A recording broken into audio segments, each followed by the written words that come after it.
이 예화를 한번 소개해 드렸습니다만은 오늘 그 본문 내용을 이해하는데 꼭 필요한 것 같아서 한번 잠깐 다시 좀 설명을 드리면요. 한국에서는 그 남자분들이 다 군대를 하지 않습니까?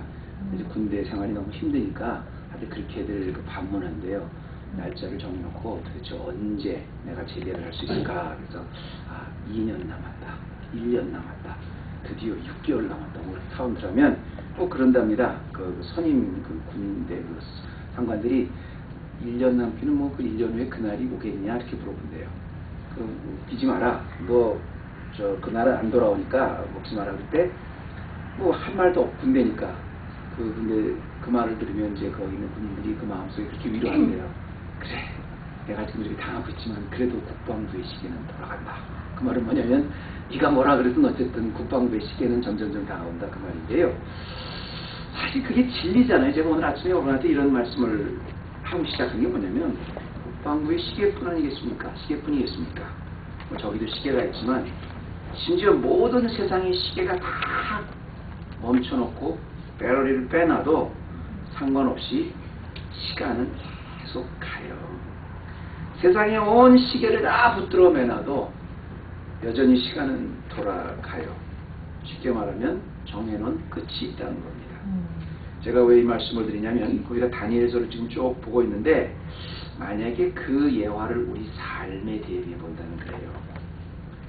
우리가 지금 전쟁의 역사에 대해서 계속 보고 있는데 우리 삶 속에 정말 전쟁과 같은 그런 도전이 있고 아무리 끝날 것 같지 않는 그런 시험이 계속 연속이 되어도요 언젠가는 끝이 있습니다. 왜 그래요? 왜 언젠가는 끝이 있어요? 어차피 역사는 하나님 한 분만 주관하시는 거예요. 그분이 다 예정해 놓으시고 그분이 다 만드시고 그분이 전부 다 진행하시는 그 역사는 오늘 우리가 이렇게 예배를 드리고 하나님 말씀을 보고 있는 이 순간에도 조금씩 채워지고 이루어지고 있기 때문입니다. 그리고 이 사실은 누구도 거부하지 못해요. 우리가 자각을 하든 자각을 못하든 하나님이 정해놓은 시간은 돌아온다 이겁니다. 우리가 지난주에 이제 11장 전쟁의 역사를 통해서 이제 무엇을 배울 수 있을까를 봤는데요. 중요한 거는 이제 하나님의 정해놓으신 그 역사는 시간이 지나면서 다 채워지고 이루어지잖아요, 그죠? 하나님이 미리 예언해 놓으시고 예정해 놓으신 그런 미래의 역사, 그걸 이제 다니엘의 꿈을 통해서 이제 앞으로 이런 일이 일어날 것이다 이렇게 보여주신 그 역사는 어떤 경우에도 다 이루어집니다. 근데 우리가 관심 있게 봐야 될 건 뭐냐면 지난주부터 우리가 봤던 건 뭐냐면 11장을 통해서 그 하나님의 역사가 이루어지는 그 과정이에요. 이루어지는 그 과정이 전쟁을 통해서 이루어지는 걸 봤어요. 맞죠? 근데 누구도 변경할 수 없는 다 이루어지고 있는 하나님의 역사가 전쟁이라는 어떻게 보면 인간사에서 가장 끔찍하고 가장 혼란한 가장 정상적이지 않은 방법을 통해서 일어나는 거예요. 그러니까 전쟁은 가장 혼란하고 가장 끔찍한 건데 가장 비정상적인 우리 삶에 일어나는 일인데 그 과정을 통해서 그 비정상적인 과정을 통해서 오히려 하나님의 시간은 한치의 오차도 없이 이루어진다 이 말입니다. 그래서 오늘 제목은 전쟁을 통해서 배우는 전쟁의 역사를 통해서 배우는 교훈 두 번째 시간인데요. 우리가 지난 시간에 우리가 전쟁의 역사를 통해서 배우는 첫째 시간에 제가 말씀을 드렸습니다만 여러분 전쟁이라 그러면 사실 우리가 어떻게 보면 죄의 집약체 같은 거잖아요. 어떻게 보면 정말 가장 비정상적인 방법의 다 종합이잖아요. 그죠? 예를 들어서 누가 더 논리적이고 누가 더 점잖하고 누가 더 이렇게 신사적이고 이런 거 아무 소용 없이 전쟁에서 무조건 수단과 방법을 가리지 않고 남보다 강한 자가 일어나는 거예요. 이기는 거예요. 그게 전쟁이에요. 그러니까 죄가 다 있어요. 근데 전쟁이라고 하면 그냥 그 두 나라가 무기를 갖고 싸우는 것만 전쟁이 아니라 우리 성도들이 여기서 받아야 될 건 뭐냐면 우리가 영적 삶 자체가 전쟁이에요. 우리가 사실 교회에서 이렇게 예배를 드리고 이제 하나님 앞에 은혜 받고 돌아가면 삶 자체가 그냥 힘든 게 아니라 전쟁이에요. 질병과 맞지 않는 그런 관계에서부터 그냥 하여튼 모든 부조리함서부터 폭력으로부터 뭐 어마어마한 그 전쟁터에서 우리 성도들이 살아가는데, 그 전쟁터에서 같은 곳에서 살아가는 우리들이 다니엘서를 보면서 이 전쟁의 역사를 보면서 배워야 될 교훈이 뭐냐는 거예요. 그래서 우리 성도들은 전쟁의 역사다, 그리고 그냥 두 나라가 한 전쟁으로만 보지 말고 정말 이 전쟁터 같이 내가 살아가야 되는 이 현장에서 내가 어떤 교훈을 받아야 될까. 왜냐하면 전쟁의 역사를 통해 보면 받아야 될 교훈이 너무너무 많아요. 그래서 제가 지난번에 한 서너 가지 했습니다만 오늘은 계속해서 몇 가지만 더 하려고 그래요. 오늘은 이제 특별히 이제 그 전쟁의 역사에서 여러분이 그 다룰 아주 구체적인 그 안티오쿠스 3세부터 4세로 이어가는 그 과정이기 때문에 여러분이 좀 역사 얘기를 한번 좀 하겠습니다. 우리가 무엇을 배울 수 있을까요? 지난 시간에서 첫 번째로 오늘 다룰 그 전쟁의 역사를 통해서 배우게 될 첫 번째 교훈은, 잘 보세요. 전쟁이라는 과정을 통해서 이루어지는 하나님의 역사를 보면 거기엔 항상 하나님의 백성도 배교함이 일어난다는 거예요. 배교라는 건 뭐냐면 배신한다는 거예요. 하나님을 배신하고 이렇게 세상의 편에 서는 거죠. 그러니까 전쟁이라는 것이 그렇잖아요. 어떻게 보면 가장 죄의 집약체 같은 거잖아요. 정상적인 방법이 아니지 않습니까? 싸워서 남을 배신해서 뭐 비굴하게 어떻게 잔인하게 어떻게 눌러서 이기는 게 전쟁이잖아요. 근데 그런 가장 죄의 집약체 같은 그런 과정을 통해서 일어나는 역사를 보면 그 안에 반드시 하나님의 백성 안에서도 그 전쟁의 편에 서서 그 죄의 무리와 휩쓸어가는 사람이 있다는 겁니다. 잘 기억하고 계세요.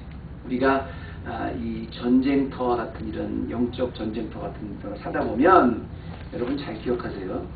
하나님의 백성 안에서도 내가 영적으로 내 엘라이라고 생각했던 사람들 중에서도 전쟁의 역사 쪽으로 흘러가는 사람이 반드시 있다는 겁니다. 온갖 옳지 못한 수단과 방법으로 무조건 이겨야 되는 게 전쟁이에요. 우리가 특별히 지난 시간에는 어떻게 봤냐면 이제 남한국 톨레미 왕조가 더 강해서 이제 그 북왕국 셀리큐스 왕조를 이렇게 그 전쟁을 하는데 너무 강하니까 이제 여기서 전쟁만 하는 게 아니라 또 그 위장 평화 이렇게 또 그 공주를 서로 줘가지고 이렇게 결혼이라는 그런 제약을 통해서 위장 평화를 주는데, 그런 위장 평화를 주는 것이 방법이 결혼이었는데, 이 결혼이라는 아주 가장 신성한 연합까지도 그 셀리큐스 왕조가 조금 힘이 강해지니까 금방 결혼해서 배신하고 공주를 죽이고 뭐 이런 걸 보잖아요.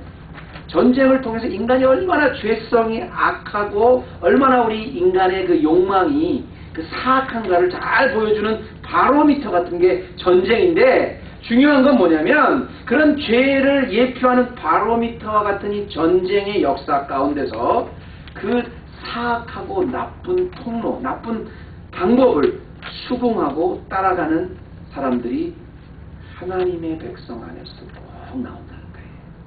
이게 역사적으로 리핏이 됩니다. 이걸 알고 있어야 되는 이유가 있어요.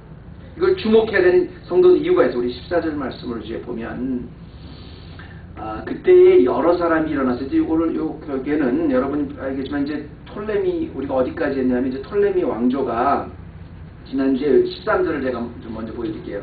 북방왕은 돌아가서 다시 대군을 전보다 더 많이 준비하였다가 몇 해군 몇 해 후에 대군과 많은 물건을 거느리고 오리라. 여기서 북방왕은 누구겠어요? 슬루세스. 예, 셀리큐스의 안티오쿠스 3세죠. 안티오쿠스를 기억하고 계시면 좋습니다. 하여튼 북방왕이 계속 그렇게 좀 약했다 그랬죠. 그다음 나중에 몇 번 쳐들어왔다가 남쪽으로 쳐들어왔다가 안 되니까 도로 올라갔다 이 말입니다. 도로 올라갔었는데 나중에 그 절까지 했어요. 북방왕 다시 돌아가서 다시 전보다 더 큰 대군을 들고 더 많이 준비하였다가 몇 해 후에 대군과 많은 물건을 싣고 다시 내려왔다는 거예요. 남방 톨레미로 다시 내려왔다는 거예요. 더 큰 군대를 데리고 이번에 아주 굉장히 큰 군대를 내리고 이게 근데 오늘부터 뭐냐면 14절부터는 뭐냐면 이제 그 북방이가 커진 그 안티오쿠스의 군대들이 이제 톨레미 왕국으로 다시 또 내려오는 거예요. 근데 그때에, 그리고 오늘 말씀이 이렇게 시작하는데, 그때에 재밌는 게 뭐냐면 여러 사람이 일어나서 남방왕을 칠 것이다. 그러니까 북방에 내려와서 치는 거예요. 그죠? 그런데 재밌는 건 내 백성 중에서도 강포한 자가 스스로 높아져서 이상을 이루려 할 것이나 그들이 도리어 넘어지지 못한다. 지금 이 남방왕이 더 강했다가 그래서 이제 남방왕이 막 이렇게 위쪽으로 올라갔다가 이제 거지 평화도 맺고 뭐 이런 일이 있었는데 이제 그 북쪽에 있는 안티오코스 군대들이 우리도 이제 또 힘이 있으니까 내려왔어요. 이번에는 우리 차례야. It's our turn. 그리고 이제 내려왔거든요. 근데 재밌는 건 뭐냐면 여기 보면 여러분 요걸 좀 기억하고 계시면 뭐냐면 요 밑에 이제 남방 톨레미 왕조가 더 강하다 그랬죠. 그래서 이 위쪽으로 이렇게 거짓 평화가 있었는데 밑에 위에 있는 그 셀리큐스 왕조들이 내려다가 실패를 했다 다시 내려왔다 이 말입니다. 실패 내려왔는데요. 오늘 본문 말씀은 뭘로 시작하냐면 원래는 더 약했었던 저 북쪽의 셀리큐스의 안티오쿠스 3세를 기억하고 계시기 바랍니다. 이 안티오쿠스 3세 때는 강해져서 왜냐하면 이 안티오쿠스 3세 때 이 셀리큐스 왕조에서 가장 많은 나라를 침략하고 가장 강했던 그런 때입니다. 내려왔어요. 그 틈을 노려서. 오늘 14절이 근데 얘기하고 있는 건 뭐냐면 그 내려왔는데 중간에 뭐가 있어요? 예루살렘 있잖아요. 톨레미네가 올라갈 때도 예루살렘을 거쳐서 올라가고 안티오쿠스가 셀리큐스가 내려올 때도 예루살렘을 거쳐 내려와. 이렇게 왔다 갔다 하다가 계속 남쪽이 이렇게 좀 더 강해가지고 어느 정도 억지로 평화가 유지됐을 때도 여기 통해서 이렇게 됐는데 이제 위쪽이 조금 더 강해지니까 다시 내려오는데 또 예루살렘인데 그런데 그렇게 왔다 갔다 한 그 가운데서도 하나님의 백성 중에서 내 백성 중에 강포한 자가 스스로 높아져서 이상을 이루려 할 것이다. The violent man among your own people will rebel in fulfillment of the vision. 그렇지만 without success라고 이렇게 얘기를 말하죠. 이 지금 가운데 있어서 지금 밑에서부터 올라가느냐 위에서부터 내려오느냐 이 이런 전쟁이 아주 끔찍한 그런 과정 하나님의 역사를 이루는 과정 중에서 이 가운데서 그 중간에 있던 예루살렘 아직은 지금 헬라가 이제 이런 안티오쿠스가 적극적인 헬라 정책을 할 때가 아닙니다. 아직은 그냥 강제로 이렇게 이스라엘 사람들 개종시키고 그럴 때가 아니에요. 근데 거기 그때도 편승해서 위쪽이 조금 세지니까 거기 편승해서 그 전쟁의 역사에 따라가려는 사람이 있었다는 거예요. 물론 여기 있는 그 백성 중에서 이스라엘 백성 중에서는 물론 목표는 그런 거겠죠. 우리가 지금 이 안티오쿠스와 잘 이렇게 좀 화해책을 써서 우리가 좀 우리 유대의 종교를 잘 어떻게 지켜봅시다 그런 거겠죠. 어쨌든 간에 지금 완전히 자기네가 핍박을 받지 않을 텐데도 요런 간접적인 피해를 받는 전쟁의 역사 중에서도 또 거기 안에서 또 편승하는 세력이 나오는 역사가 전쟁의 역사고 이걸 가만히 들여다보면 참 우리에게 배우는 점이 참 많아요. 물론 나중에 이제 이걸로 인해서 이제 바리새인들이라는 게 그래서 이제 이때부터 생기기 시작했는데 Pharisees 우리가 분리된다 그래가지고 이제 우리는 그렇게 여기에 속하지 않는다 이런 이제 뜻이지만 전쟁이 오늘 어쨌든 첫 번째 교훈 전쟁의 역사를 통해서 우리가 보는 첫 번째 교훈은 뭐냐면 성도들이 전쟁과 같은 그런 이 시대를 살아갈 때요. 우리가 사람들에게 기대하지 말고 우리 안에 믿었던 사람들에게 실망하지 말라는 거예요. 왜냐하면 우리 성도들이 가장 힘들 때가 언제예요? 전쟁과 같은 상황을 이렇게 투쟁할 때 힘든 게 뭐예요? 관계에서 오는 아픔 때문에 힘듭니다. 아예 적이면 괜찮은데 아예 안티오쿠스면 괜찮은데 아예 톨레미면 괜찮은데 차라리 상관없는 세상 사람한테 핍박을 받으면 괜찮은데 꼭 믿었던 사람 내가 영적으로 나한테는 최소한 그렇게 하면 안 되는 사람 심지어는 그리스도 안에서 정말 둘도 없는 형제 자매라는 사람조차 배신을 당하고 있는데요. 이거 미리 알고 있으랍니다. 이것이 바로 내 백성 중에서도 강포한 자가 높아져서 자기가 생각하는 이상 쫓아간 게 나온다는 거예요. 이게 지금만 그런 게 아니라 2500년 전에도 이랬었다 이겁니다. 이게 전쟁을 통해서 우리가 배워야 될 교훈이고요. 전쟁을 통해서 배우는 또 하나의 지혜는 뭐냐면요. 이런 그 과정을 통해서 이 전쟁이 지금 계속 과정을 하고 있지 않습니까? 톨레미하고 이제 왕조를 통해서 계속 배워야 되는 질문이 뭐냐면 과연 하나님은 지혜의 신이라는 겁니다. 이게 바로 이 전쟁의 역사를 통해서 우리가 오늘날도 받아야 되는 도전이에요. 우리가 교훈이에요. 과연 하나님은 진리의 신이라는 거예요. 지혜의 신이라는 거예요. 원래 하나님이 그 지혜의 원천이시니까 뭐 당연한 거 아닙니까? 그런데 특별히 전쟁의 역사를 통해서 보면 과연 하나님은 지혜의 신이구나 이걸 감탄하게 돼요. 여러분 그 지혜와 꾀의 차이를 아시죠? 꾀는 좀 이렇게 스니키하고 이렇게 좀 뭐랄까요 좀 스미하랄까요 좀 스니키하면서 좀 이렇게 그 애시듯한 그런 어떤 그 자기 동작이라면 그 지혜라는 건 그 와이즈한 거잖아요. 위스덤이잖아요. 그 지혜는 그 꾀보다는 훨씬 여유가 있고 깊은 통찰이니까 뭐 삼국지로 말하면 그 제갈공명이 지혜롭다 그러면 그 조조가 굉장히 꾀가 많았죠. 그러니까 지혜는 어떻게 보면 그보다 훨씬 여유가 있고 깊은 통찰이 있는 건데요. 그러니까 지혜가 꾀보다는 훨씬 상위 개념입니다. 그런데 인간의 그 통찰인 그 어떤 지혜도 하나님의 지혜로 보면 그건 굉장히 얕은 꾀도 안 돼요. 왜냐하면 역사를 하나님이 이렇게 이끌어 가시는데 보면 하나님의 지혜로 이끌어 가지. 그런데 그 지혜, 하나님의 지혜를 쭉 이끌어가는 역사 가운데 인간들이 그 전쟁이라는 과정을 통해서 가만히 주목해보면 얼마나 자기의 잔꾀를 많이 사용하는지 몰라요. 근데 그 잔꾀가 잔꾀에 의해서 소멸되는 과정을 너무 많이 목격합니다. 혹시 지난주에 제가 그 전쟁의 역사 첫 번째 시간에서 전쟁의 역사 두 번째 제가 강조했던 포인트가 뭔지 아직도 기억하시는 분 혹시 계십니까? 두 번째로 제가 전쟁의 역사에서 우리가 이런 걸 배워야 됩니다. 그리고 서로 쳐다보세요. 아, 우리 저 제인 집사님은 안 갈 것 같아요.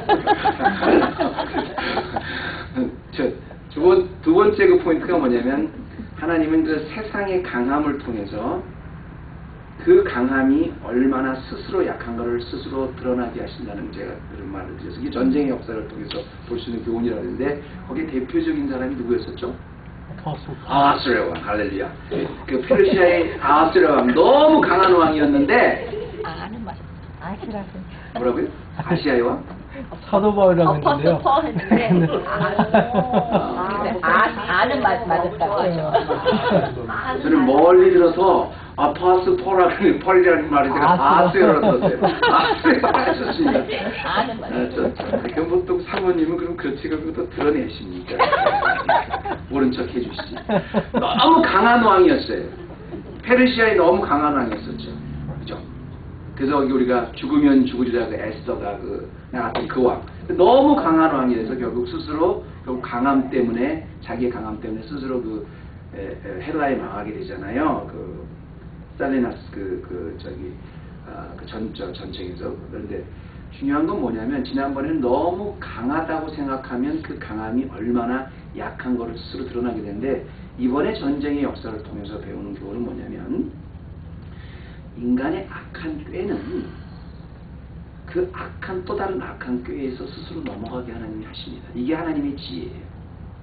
이걸 사자성어로 좀 EJ 맞죠? EJ라는 왜 적을 공격하는데 적의 적은 나의 친구잖아요. 적의 적을 공격해서 내가 직접 공격한 게 아니라 적의 적이 적을 공격해서 나를 이롭게 하는 게 뭐 EJ인가 뭐 그럴 거예요. 하여튼 제가 그렇게까지 똑똑하진 않는데 어쨌든 그 중요한 건 뭐냐면 그 EJ가 뭐냐면 하나님이 이끌어 가시는 그 역사, 그 전쟁의 역사에서 보면 전쟁이라는 것이 온갖 죄악이 다 들어가 있는 거잖아요. 뭐 폭력, 거짓, 무슨 뭐 위협, 무슨 배신 다 있잖아요. 근데 그러다 보니까 누가 더 죄성을 강하고 누가 더 잔꾀를 많이 부리냐가 사실 전쟁을 이기는 건데요. 그런 전쟁의 역사를 이끌어가는 하나님을 조금 뒤에서 바라보면 그 인간들이 내는 모든 악한 꾀가 악한 꾀에 의해서 소멸되는 것을 봐요. 그리고 하나님은 정말 지혜의 신이시구나를 깨닫게 돼요. 우리 인생에 있어서 전쟁터 같은 것을 보면 온갖 정말 그 인간의 잔꾀가 다 이렇게 공격할 때 보면 우리가 믿음의 눈으로 가만히 보면 그런 인간의 잔꾀가 인간의 잔꾀를 공격해서 결국 하나님의 역사를 끌어가는 과정으로 하나님은 그것도 사용하시는 것도 보게 돼요. 무슨 말이냐면 17절에 볼까요? 우리 17절에 보면 자 이제 북방왕은 토성을 쌓고 또 내려왔습니다. 이렇게 여기서 이제 톨레미 왕이 톨레미로 와가지고 이제 드디어 안티오쿠스 3세 때 가장 강한 왕이 돼서 이제 드디어 이집트 지역을 정복하게 되죠. 그래서 토성을 쌓고 견고한 성읍을 취할 것이고 남방의 군대도 뭐 싸워보려고 했는데 당할 수가 없었어요. 너무 안티오쿠스가 세서 3세가 세서 그래서 오직 와서 치는 자가 임의대로 행하리니 그 앞에 설 사람이 없겠고 그가 영화로운 땅에 설 것이요 그 손에 멸망이 있으리라 그랬는데요. 그러니까 지금 뭐냐면 지금 뭘 얘기하고 있는 거냐면 지금 이 안티오쿠스 3세가 너무 커져가지고 지금 큰 힘을 가지고 치우니까 도저히 당할 수가 없는 거예요. 다 정복을 했는데 이때 안티오쿠스가 자기가 자기의 힘으로 그 이집트 지역을 드디어 이렇게 정복을 하고 나서 꾀를 하나 꺼냅니다. 꾀를 내는데 무슨 꾀를 내냐면 17절 말씀을 보면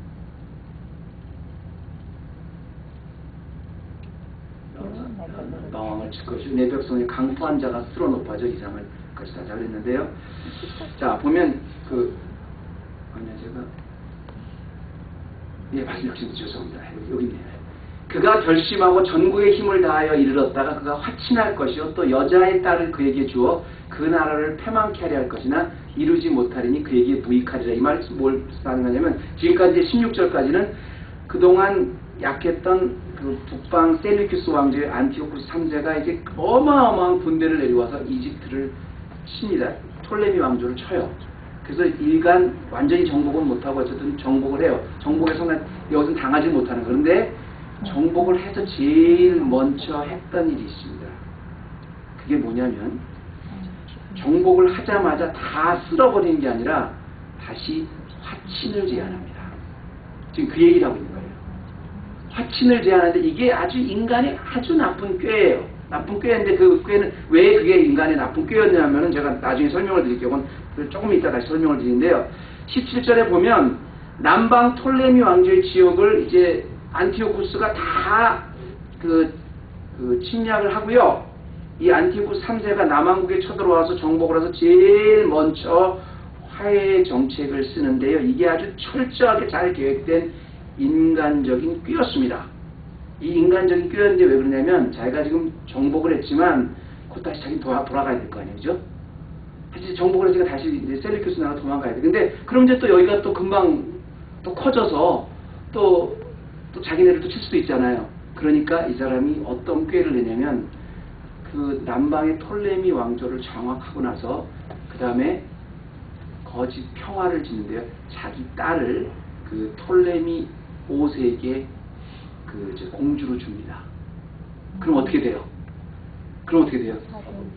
사돈이 되는 거죠. 사돈이 되면서 뭐라 해야 이 톨레미 똑똑한 이 톨레미 공주가 결국은 이제 그 자기 아버지를 통해서 결국 나중에는 결과적으로 그 톨레미 왕조의 왕가까지 완전히 다 자기가 장악하는 거예요.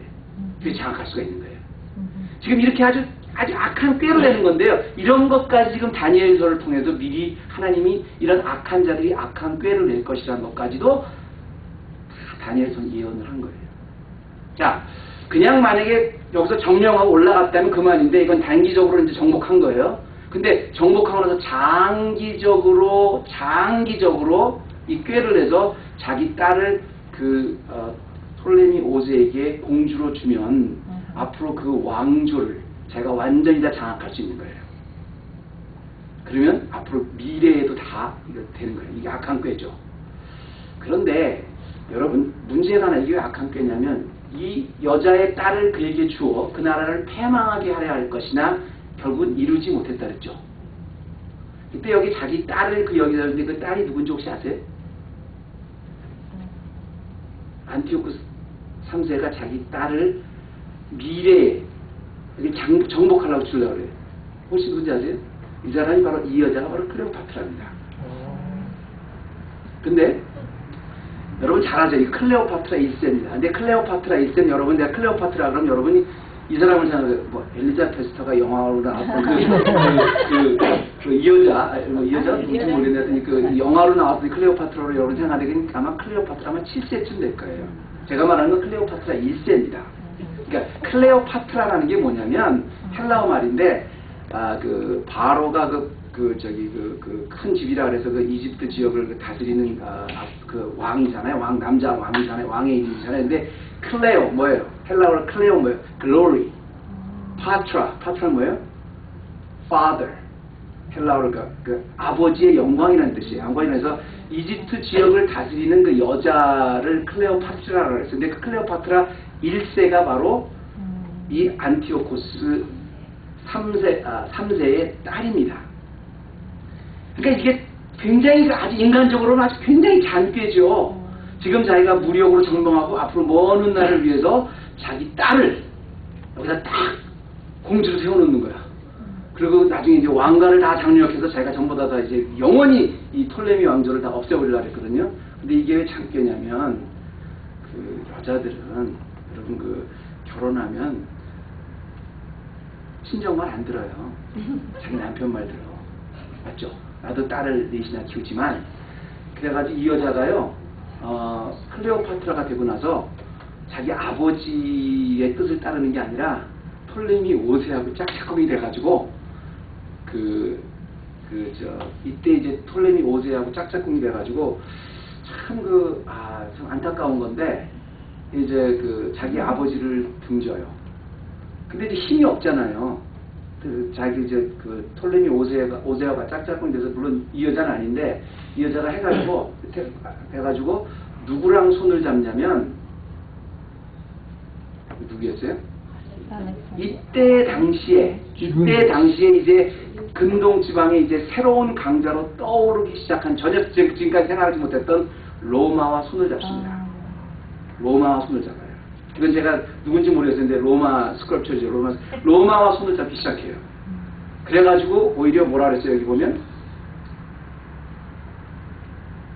또 여자의 딸을 그에게 주어 그 나라를 패망케 하려 할 것이니 아예 톨레미 왕조를 패망하려 하는데 그 클레오파트라 1세가 톨레미하고 짝짝꿍이 돼가지고 로마하고 손을 잡고 자기네들 안티오쿠스하고 떨어질 뿐 아니라 그 로마 때문에 안티오쿠스가 멸망해요. 그래서 이제 그걸 할 것이나 이루지 못하리니 그에게 무익하리요. 준 게 아무런 소용이 없게 된 거잖아요. 그죠? 로마하고 손을 잡았으니까.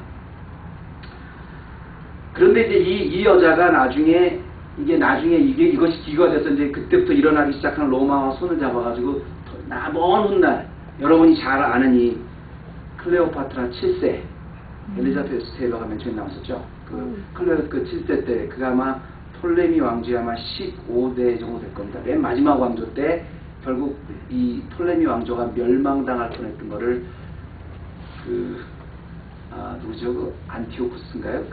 줄리어스 줄리어스 그 사람 때문에 이 사람하고 이 여자한테 반해가지고 결혼해서 살아나잖아요. 톨레미 왕조가 나중에 먼 훗날이지만 그래서 물론 이제 그래가지고 나중에 알렉산드리아가 해협에서 이겨가지고 이제 이 여자 때문에 톨레미 왕조가 멸망할 뻔했었는데 로마 때문에 살아나잖아요. 나중에 로마 때문에 다시 멸망당하긴 하지만 어쨌든 제가 말씀드리려는 건 뭐냐면 계획은 참 좋았어요.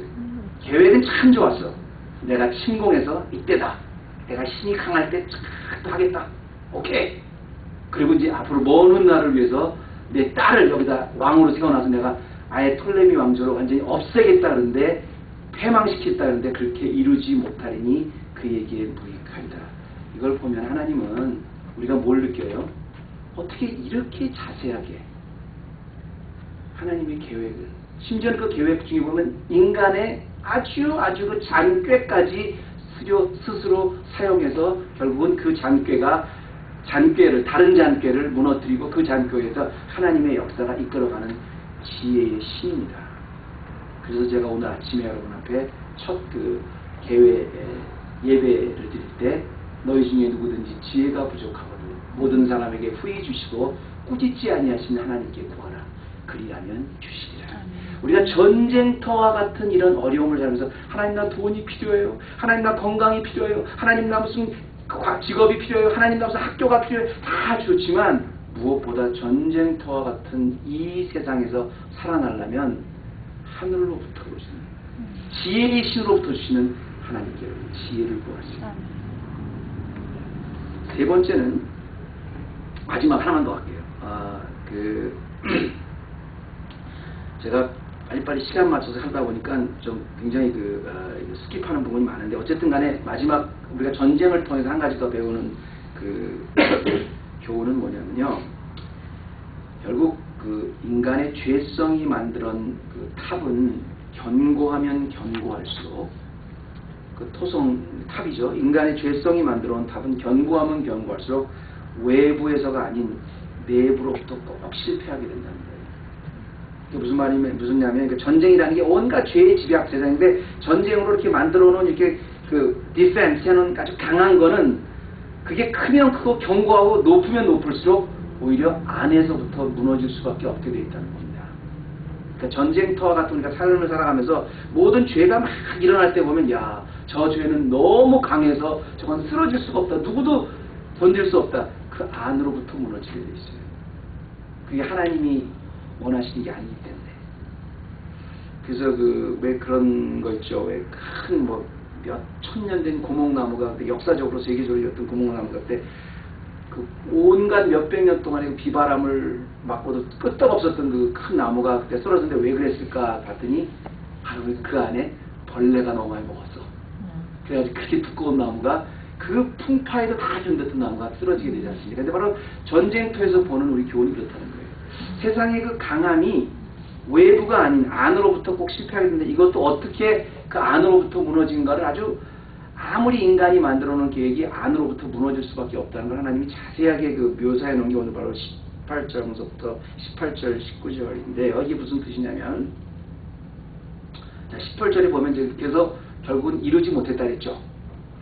왜냐면 톨레미 왕조에서 톨레미 왕조에서 그 사람하고 클레오파트라가 합작을 하는데, 톨레미 5세가 더더구나 어서 죽어요. 빨리 죽어. 그래서 이제 톨레미 6세가 뒤에서 이제 섭정을 하는 거예요. 클레오파트라가 로마와 결탁이 돼서. 그리고 그게 이유가 돼서 이제 나중에 7세 때 가가지고는 이제 로마 때문에 살아나고 또 로마 때문에 마무리하죠. 중요한 건 뭐냐면 18절, 그 후에 그가 얼굴을 섬들로 돌이켜 많이 취할 것이나 한 대장이 있어 그의 보이는 수욕을 씻고 그 수욕을 그에게 돌릴 것이므로, 이런 말이 나오는데요. 그가 드디어 얼굴을 돌이켜 자기 땅 산성들을 향할 것이나 거쳐 넘어지고 다시는 보이지 아니하리라, 이 말이 나오죠. 이 말은 제가 왜 여러분 앞에 이걸 다시 강조하냐면, 자, 그의 얼굴을 섬들로 돌이켜 많이 취할 것이나 한 대장이 있어, 이런 말이 나오는데요. 여기 제가 아까 지도를 하나 했었는데 없으니까 아까 했던 지도를 다시 보시면, 지금 여기가 저 지중해 지역에 그 섬들이 많이 있습니다. 근데 지금 이 안티오쿠스 때 이 톨레미가 셀리쿠스가 가장 강했다 그랬잖아요. 근데 이제 이 톨레미를 향한 자기의 잔꾀는 결국 무너져요. 결국은 로마 때문에 무너지는데, 그 후에 그가 얼굴을 섬들로 돌이켜 많은 것을 취할 것이나 한 대장이 있어 그의 보이는 수욕을 씻고, 수욕을 이게 무슨 말이냐면, 나중에 이제 안티오쿠스 때 아마 셀리쿠스 왕조가 안티오쿠스 3제 때 가장 많은 땅을 가지고 있었을 거예요. 그때 그 지중해 연안에 있는 조그만 섬들을 다 정복합니다. 그래서 그가 섬들로 많은 취할 것이지만 한 대장, 이건 뭐예요? 이건 누구예요? 엉뚱하게 생각하지 못했던 로마의 루시오 스키피오 장군한테 대패를 당해요. 그래서 나중에는 굉장히 자기가 단기 계획, 장기 계획까지 쫙 세워놨는데, 그게 결국은 로마의 루시우스 장군한테 수욕을 당하고, 그가 얼굴을 돌이켜 자기 땅 산설도 향할 것이나 거쳐 넘어지고 다시는 보이지 아니하리라, 없어지는 거예요. 근데 제가 왜 이 말씀을 하면서, 아무리 밖으로 크게 써놓은 사람도 이 전쟁의 역사를 보면 결국 안으로부터 무너질 수밖에 없는 구조가 돼 있다고 제가 이렇게 말씀을 드렸냐면요. 그래서 이제 안티오쿠스 3세가 물러갑니다. 역사의 뒤한편으로 물러가요. 그럼 어떻게 돼요? 그 다음에 어떻게 되겠어요? 다시 rebuild. 그러니까 왕가에서 안티오쿠스 3세, 그 잘난 안티오쿠스 3세가 물러나요. 죽어요. 그럼 그 다음에 어떻게 되겠어요? 아들이 되죠, 당연히. 우리 근데 진짜 우리 데니얼은 그 나중에 한번 비디오를 찍어놔서 이번에 어떻게 하는지 아세요? 그 다음에 그러니까 아들이 답을 하니까 아들이 이렇게 올라갈 때. 자, 그 위를 이을 자가 토색하는 자로 그 나라의 아름다운 곳으로 두루 다니게 할 것이나 그는 분노함이나 싸움 없이 몇 날이 못되어 망할 것이요. 또 그의 뒤를 이을 자는 비천한 사람이라. 여기까지만 좀 잘 기억해 놓으세요. 여기까지 하겠습니다. 자, 보면 그 뒤를 이을 자, 여기에서 이제 안티오코스 3세에 의해서 뒤를 이을 자는 누구겠습니까? Antiochus IV. 여러분이 잘 기억을 못해도 안티오코스 3세에서 뒤를 이을 자는 누구겠어요? 당연하죠. 안티오코스 4세죠. 안티오코스 4세죠. 우리 눈치가 있으시잖아요, 벌써. 그래서 우리 샌디 집사님은 그 실력보다는 시험에 굉장히 강하셨습니다. 옛날부터. 제가 알기로 그냥 잘 찍어요. 안티오코스 3세에서 4세인데, 여러분 안티오코스 4세라고 제가 말씀드리니까 오해하지 마시기 바랍니다. 제가 다시 말씀드리면, 여기서 안티오코스 3세에서 4세로 넘어갈 때 이 4세는 우리가 잘 아는 그 에피파네스가 아닙니다. 필로파트로라는 안티오코스의 장남이에요. 에피파네스 우리가 필로파트로의 동생은 우리가 잘 알죠. 왜냐면 이때 에피파네스 때 이스라엘에서 마카비 혁명이 일어나서 성전을 회복하고 그래서 이제 수전절 해피 하누카가 생기고 그러잖아요. 이제 에피파네스가 아니고 자기 스스로 한 게 아니라 필로파트로라는 장남이 그 위를 이을 자가 토색하는 자로 그 나라의 아름다운 곳으로 두루다니게 할 것이나 분노함이나 싸움 없이 몇 날이 못되어 망할 것이다. 이 말을 잘 기억하세요. 이게 성령님이 얼마나 이렇게 자세하게 다니엘을 통해서 앞으로 일을 기억해 놓으셨냐면, 안티오코스 3세가 죽고 그의 뒤를 이어서 큰 아들이 이제 필로파트로라는 안티오코스 4세가 권자를 딱 차지합니다. 근데 이 사람도 또 자기 아버지 못지않는 꾀의 대왕이야. 자기 아버지 때 너무나 많은 교훈을 얻었어. 이 힘이라는 게 무한정한 게 아니구나.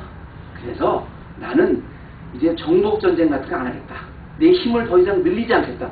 다만 내가 이미 아버지 때 점령해 놓은 땅, 그 땅을 아주 잘 관리하겠다. 더 익스펜드는 안 하고. 그래서 이미 점령해 놓은 땅에 뭘 하러 다니냐면 세금을 아주 굉장히 많이 걷어요. 그러니까 내실을 충실히 걷는다는 거예요. 그러니까 미련하게 막 그렇게 자기가 정복하고 앞으로 막 익스펜드 하다가 자기 피 보지 않고 자기 이미 가져오는 걸 잘 관리하겠다 그래요. 얼마나 대단한 꾀예요. 그죠? 영어를 보면 His successor will send out a tax collector to maintain the royal splendor. 지금보다 훨씬 세금을 더 잘 관리해서 이미 정복해놓은 땅만 잘 관리하면 되지 뭐하러 우리가 이렇게 나가다가 이렇게 실속 없이 다 그러다가 이렇게 아버지같이 이렇게 로마한테 당하고 사냐? 이렇게 잘 실속을 하면 꽤 같죠. 굉장히 견고하게 잘 이루어왔죠. 근데 그게 꽤야 하나님의 역사에서 왜? 더 이상 익스펜드하지 않고 지금 이미 점령해 놓은 땅만 잘 관리하겠다. 세금을 더 거두려서 잘 관리하겠다 그랬더니 결국 외국에서 침략은 당하지 않는데 무슨 일이 일어나요? 내부에서 그 부하가 부하 이름이 뭐였더라네요. 홀리 뭐였었는데 그 부하가 결국은 이 사람을 반란을 일으켜서 이 왕을 죽입니다. 그래서 뭐냐면 외부에서 전쟁하다 죽은 게 아니라 잘 관리하고 튼튼하게 내시는 게 있는데 그 안에 그 부하 때문에 죽는데요. 그래서 보면 곳으로 다니게 할 것이나 그는 분노함이나 싸움 없이 외부하고 전쟁이 아니라 몇 날이 못 돼서 망할 것이다. 아무런 전쟁도 하지 않고 그냥 스스로 독사를 당해요. 헬리오도스라는 사람. 그래서 이제 헬리오도스라는 사람이 반란을 일으켜서 자기 충신이었는데 반란을 일으켜서 반란군한테 내부에서 죽어요. 그래서 그 죽음 때문에 일어나는 사람이 지금 요즘으로 말하면 상놈, 정말 아주 천한 사람, 바로 에피파네스라고 자기 스스로가 신이라고 했던 안티오코스 4세입니다. 또 그의 뒤를 이을 자는 아주 비천한 사람이다. 영광을 그에게 주지 아니할 것이다. 평안한 때를 타서 괴율로 그 나라를 얻을 것이다. He will be succeeded by a contemptible person. 그게 안티오코스 4세가 되는 겁니다. 전쟁의 역사를 가만히 보면 이 죄라는 거는요, 자기가 아주 굉장히 꾀를 내도 그 꾀가 결국은 잔꾀가 또 다른 잔꾀에 의해서 무너지게 하나님은 두세요. 외부는 아니 자기 머리 아주 잔뜩 써서 내가 이제는 내 실을 잘 다루겠다. 그럼 그 안에서 그 부패 때문에 무너지게 하세요. 그런 전쟁의 역사를 하나님이 싸우시면서 결국 일어나는 거예요. 제가 오늘 말씀을 세 가지 운반하고 간증만 하고 제가 오늘 말씀 마치기 시간이 많이 갔으니까, 제가 지난주에 2주일 동안 이 말씀을 준비하면서 우리 둘째 그 캔더스하고 이 말씀 좀 나눴습니다. 근데 원래는 제가 설교 준비하면서 주중에 그 캔더스하고 이런 설교를 많이 쉐어해요. 왜냐하면 내 자녀가 4명 있지만 그래도 가장 이런 데 관심이 있어서 그렇기도 하지만, 어쨌든 우리 그 캔더스가 지금 6년째 우리 헤브론 교회 카야벨 지금 인도하고 있잖아요. 그래서 EM의 그 스피셜 리더이기 때문에 너도 좀 이렇게 한다 해서 가는데, 제가 그래요. 제가 작년 지난번에 했던 11장을 이렇게 좀 나눴어요. 같이 나눴더니 거기서 뭐라 그러냐면, 제가 가만히 말을 듣고 있더니 그래요. 자기는 바이올라를 나와 사람들이 디스펜세이셔널리스트인 줄 알지만 자기는 철저한 칼빈주의래요. 칼비니스트래요.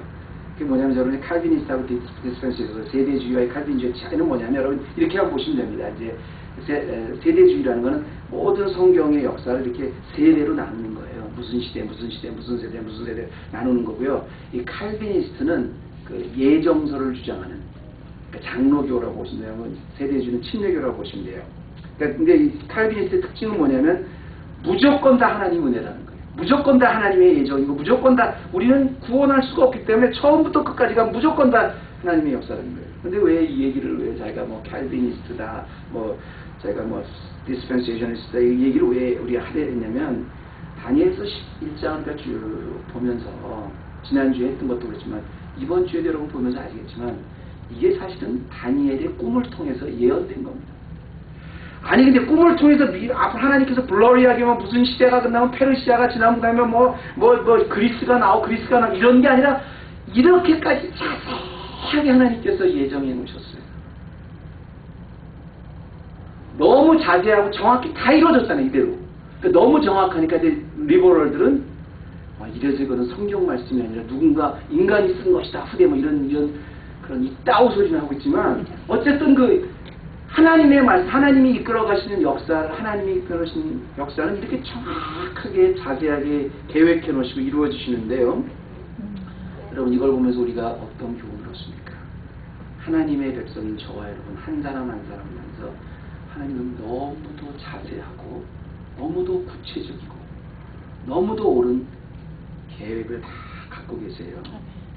아무리 어려운 환경, 아무리 힘든 도전, 심지어는 전쟁터와 같은 그런 끔찍한 상황을 당해도 하나님이 나를 향한 이 계획, 믿는 사람은 주님이 주시는 평안함 때문에 아무리 어려워도 우리가 그 주신 평안함으로 이기고 넉넉히 승리할 수 있을 줄 믿습니다. 하나님 감사합니다. 우리가 참 부족하지만 우리 한 사람 한 사람을 미리 뽑아주시고 우리를 향한 자세한 계획을 갖고 계시고 그것을 다 이루어 나가시는 그걸 생각할 때마다 우리는 그 은혜를 고백하지 않을 수 없습니다. 내 영혼은 어떤 상황에서도 평안하다를 고백할 수 있게 도와주시고 주님이 주신 이 평안, 어떤 사탄의 도전 앞에서 뺏기지 않게 하여 주옵소서. 예수님의 이름으로 기도드립니다.